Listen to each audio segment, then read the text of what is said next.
Some companies fail because they never see the future coming.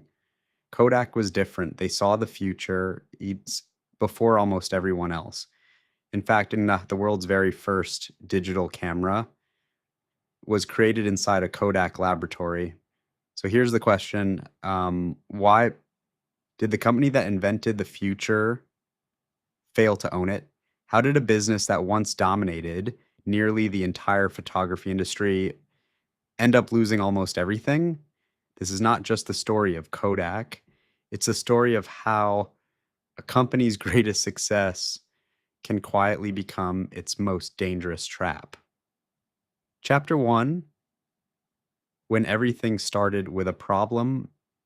Kodak was never created because George Eastman wanted to build an empire.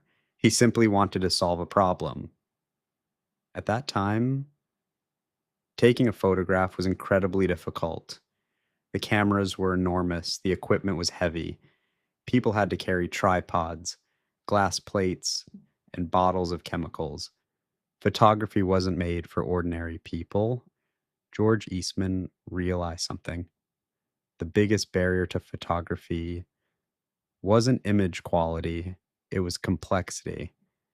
If taking a picture could become simple, the market would become much bigger. He spent years searching for a solution, not to build the best camera, but to build the easiest one to use. That was the difference. Kodak wasn't selling technology. Kodak was selling convenience, and that single decision changed photography forever. But a great idea alone isn't enough to build an empire. What truly made Kodak one of the richest companies in the world was the business model behind it. Chapter 2. The empire wasn't built on cameras many people believe. Kodak made its money by selling cameras, but that's not true. The camera was only the doorway. The real profits came from film. Kodak sold cameras at an affordable price, so that as many people as possible would enter its ecosystem.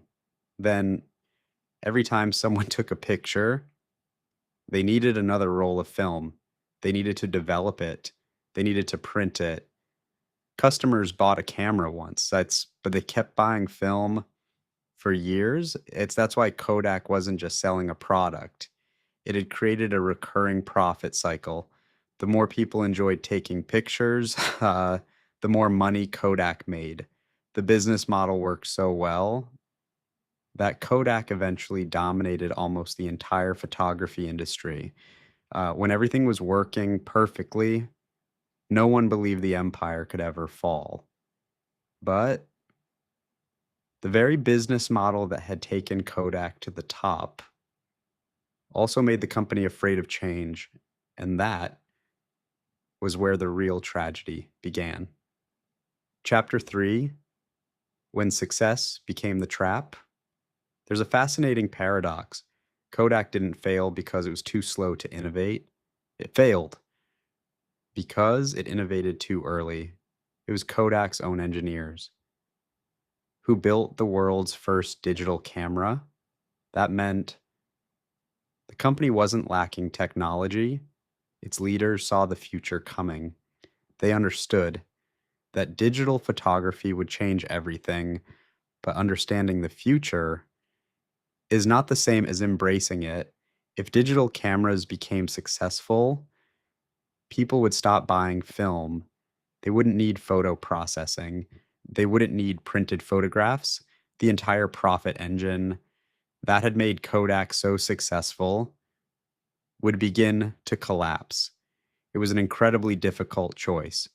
Protect today's revenue or sacrifice it to secure tomorrow. Kodak chose today. At the time, it seemed like the logical decision. If you only looked at the numbers, the business was still thriving. But in business, what looks logical today can become the greatest danger tomorrow. While Kodak was busy protecting its empire, its competitors had nothing to protect. They didn't need to defend the film business. They only needed to build the next one Step by step, they began pulling ahead. But among all those competitors, one company faced an even more difficult challenge than Kodak, and yet it survived. That company was Fujifilm. Chapter 4. Fujifilm didn't win because of cameras. At first glance, Kodak and Fujifilm looked almost identical. Both companies earned most of their profits from film. Both saw the rise of digital photography. Both knew their traditional market was shrinking, but they answered two very different questions. Kodak asked, how can we keep the film business alive for as long as possible? Fujifilm asked, if film disappears, what are we truly good at? Just one different question led to two completely different futures. Fujifilm realized its greatest asset wasn't film, it was the technology behind film. Decades of expertise in material science, chemistry, collagen, surface coating technologies. All of that knowledge wasn't limited to making photographic film, and it could be applied to entirely new industries. Instead of trying to save a market that was disappearing, Fujifilm took its core capabilities and searched for growing markets. The company expanded into display materials, healthcare, pharmaceuticals, cosmetics. Fujifilm didn't change because it liked change.